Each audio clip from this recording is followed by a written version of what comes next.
This week we celebrate Tu B'Shvat, and the question that we might ask is, what can we learn from this holiday besides the halachic ramifications of Arla and Chumas and Maasros? What message can we take about Tu B'Shvat, and can there be a connection between Tu B'Shvat and any message that we could find from our parsha, Shabbos Shira, the Shabbos of Kriyas Yamsov and Az Yashir?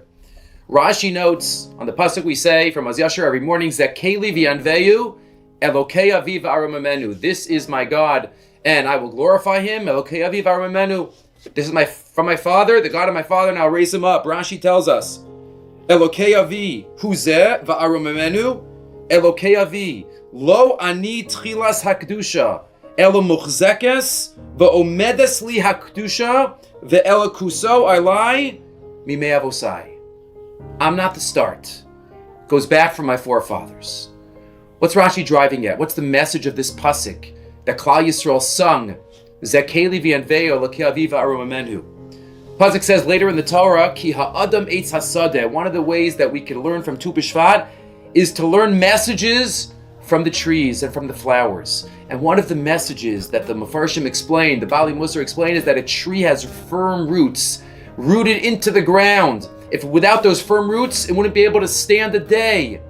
But also there are branches, and also there are blossoms. So there are roots and there are branches.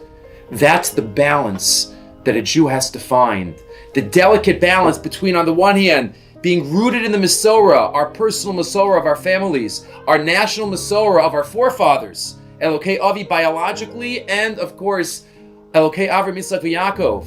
But on the other hand, we can't just take what we've received. We have to take it to the next step. We have to give nofach mishalanu. We have to make our own branches and blossom in a way that maybe our parents and our grandparents did not. Rabbi Lamb once wrote that the esrog has a pitum and has an ukitz.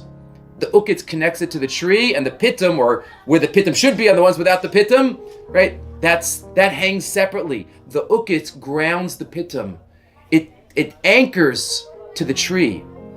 That's the ukitz, but the pitum symbolizes growth. And hadar is when we take that ukitz, where we're rooted, and then we help it blossom into our own unique way in the world in which we live. The Avos implanted this in us in a fascinating way. Avram Avinu, if we think about it, he didn't have any roots. Terach, right? He was all about branches. He was all about the blossoming, creating something on his own. Yitzchak Avinu was somehow the opposite. Everything we know about Yitzchak Avinu and Tarsha B'Chsav is exactly what Avram did. He focused on the roots. He dug the same wells. He did the same thing. He wanted to go down to Mitzrayim like his father went down. Yitzchak symbolizes the Masorah fully, and Yaakov is the synthesis. We are Bnei Yaakov. We are Bnei Yisrael. We take the roots he took from Avram and Yitzchak, and he created the Aseres HaShvatim, something that each of the earlier Avos didn't do. That's the symbol of Ki Adam Eitz HaSadeh. Adam, Eitz HaSadeh, like a tree has roots and goes forward. That's Tu B'Shvat. And that's Rashi, Lo Ani Tchilas HaKdusha.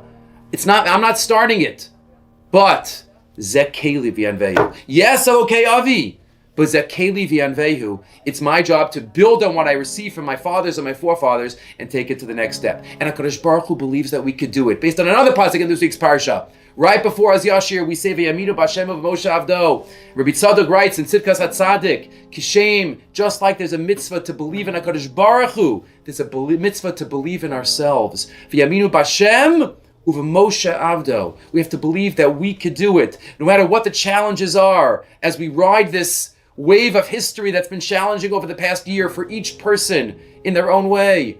But we have to recognize that HaKadosh Baruch Hu believes in us. Hashem knows that we could do it. We could build on our roots and blossom into beautiful flowers in this month of Shvat, which is all about blossoming. Be'ez Hashem, let us all rededicate ourselves to learning from the past, learning and basing and rooting ourselves in what we've learned, the Masorah from our parents, our grandparents, and our great national Masorah, and then try to figure out ways that we could be creative in our avodas Hashem and our own spirituality, in Torah, Avodah, Gemilas Chasadim, and in that way, Ki ha'adam eitz hasadeh, learn the special message of Tu B'Shvat and Zekeli v'yanvehu Elokei Aviv Aramamenu. Have a great Shabbos.